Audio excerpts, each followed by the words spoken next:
And you, my own Prime Minister, I don't need a community leader. I want you, in your own personal rhetoric, not to say you have to accept, you are one of us, to tell me you are one of us, again and again and again. I think you have to pay some attention to this, with all due respect. Well, I think that's exactly what I did at the start of this press conference. I stressed that everyone in this room is a first-class Australian, whether you were born here, whether you were or whether you came here. And the feature of those who have come here is that they have chosen this country in a way that those who are born here did not. And I think whenever people say, whenever anyone raises with me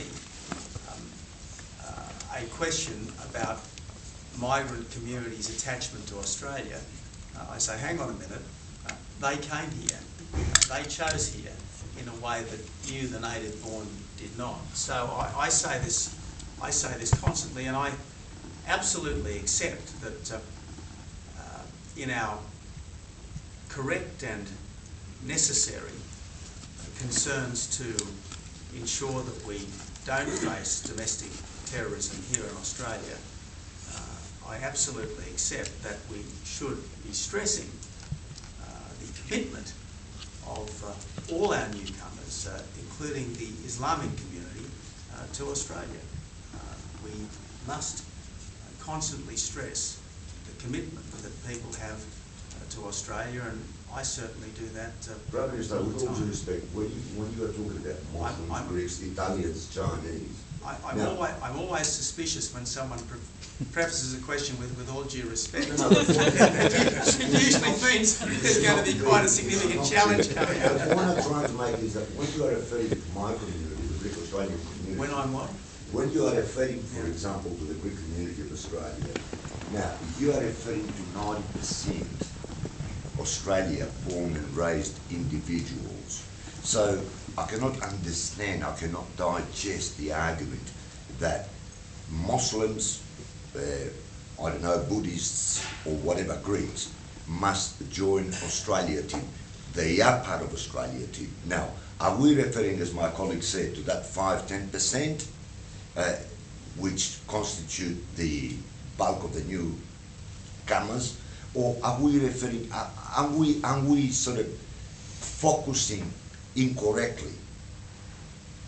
I get the feeling that we are focusing incorrectly when we are talking about dealing with Muslims, dealing with the Greeks, the Italians, the Chinese, whoever they may be, as regards government policy.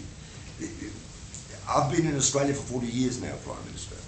Now, I'm an Australian citizen of Greek extraction, and I'm sure that most of the people here are the same. Now, but when I you don't are... appreciate what is the problem that you are... Well, my problem is that you are talking about Muslims. Well, I didn't mention No. I was asked about Muslims. Yes, Prime Minister, in your response, I meant to say. Yeah. Now, which Muslims are you referring to? Well, I'm not referring to Muslims as such.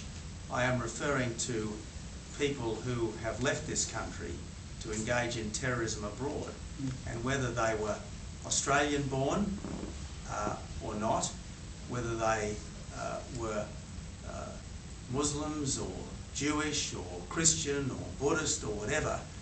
My problem is with people leaving this country to participate in terrorist activities abroad, then coming back to this country, because we know from previous unhappy experience that if someone goes abroad to work with a terrorist organisation, an insurrectionary organisation, Should not be allowed back into the country. well, if they cannot be prevented from coming back to this country, they need to be appropriately monitored, supervised, and where they've committed offences against Australian law, they should be prosecuted, charged, and jailed. They should be charged, prosecuted, and jailed. That's what should happen.